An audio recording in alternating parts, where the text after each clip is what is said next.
बिस्मिल्लाहिर्रहमानिर्रहीम। नाज़रीन, डीआर महबूब न्यूज़ के साथ एक नई वीडियो के साथ हाज़िर खिदमत।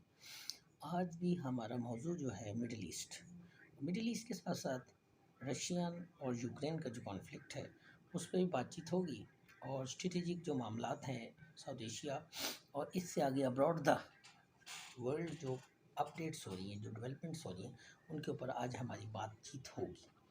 तो बिला तखीर बिला तमहीद गुफ्तगू की तरफ आते हैं। मिडिल ईस्ट की सूरत इंतहाई ख़राब से ख़राब तर होती चली जा रही।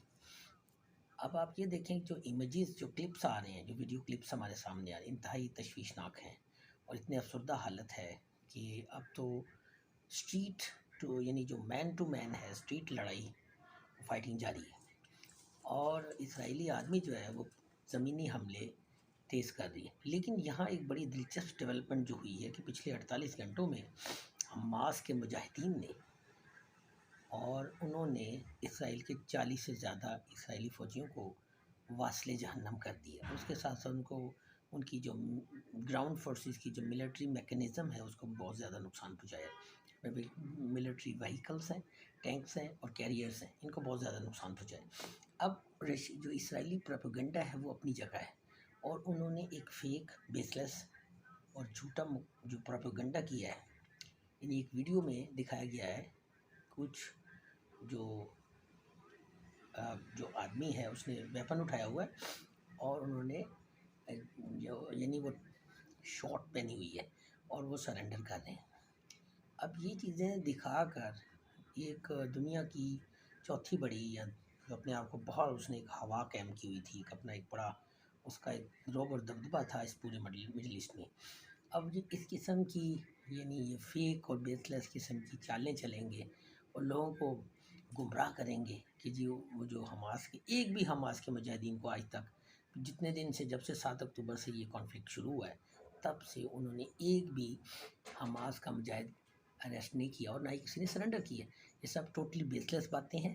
और फिर इस तरह एक और भी इमेज में है कि एक dozens of people those are wearing जो उन्होंने अंडरवेयर पहना हुआ है और उन्होंने ट्रक्स पे लाद के पहले तो उन्हें बिठाया हुआ है और फिर उन्हें ट्रक्स पे लाद पे मिलिट्री आर्मी अपनी कस्टडी में लेके जा रही गई। तो ये चीज़ें भी बेसलेस हैं और सब टोटली फेक्ड। और इसे कहते हैं कि आज चूँकि दुनिया में इंफॉर्मेशन टेक्नोलॉजी का एक अंबार लगा हुआ है, एक ऐसी वार है कि आप टेबल पे बैठ के फिंगर टिप्स पे खेल रहे हैं तो दुनिया को बेवकूफ़ बना सकते हैं।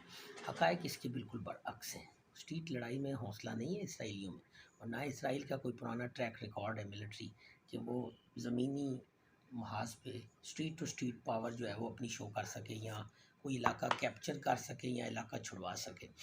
मैं इस चीज़ में मेरी जो कम नाकस जो मेमोरी है उसमें तो आज तक कोई हिस्ट्री में ऐसा वाक़या नहीं हुआ। अब आ जाए ये जो प्रोपेगेंडा उन्होंने किया उसके लिए बहुत पैसा खर्च कर रहे हैं, क्योंकि सारे जो इंफॉर्मेशन जो टूल्स हैं, मीडिया जो है सोशल मीडिया उसमें तो उनका अपना कब्ज़ा है, उसके लिए बहुत पैसा खर्च कर रहे हैं। वाईफाई हो, इंटरनेट हो, यूट्यूब हो या फेसबुक हो, उन पे ऊपर और अपनी ताई वो जो ख़बरें कलेक्ट करते हैं या उसको बना के पेंटेड जो कॉस्मेटिकली बनाते हैं वो ख़बरें और अपनी मर्ज़ी का उसमें वो इंटरेस्ट डाल के प्रोपेगेंडा मुहिम को लॉन्च करने के लिए ताकि ज़्यादा से ज़्यादा लोगों को बताया जाए कि ये असल में उनको मॉरली डिस्करेज करने के लिए हमास के मुजाहिदीन को। ये ऐसा नहीं है, ग्राउंड रियलिटी बिल्कुल मुख्तलिफ है।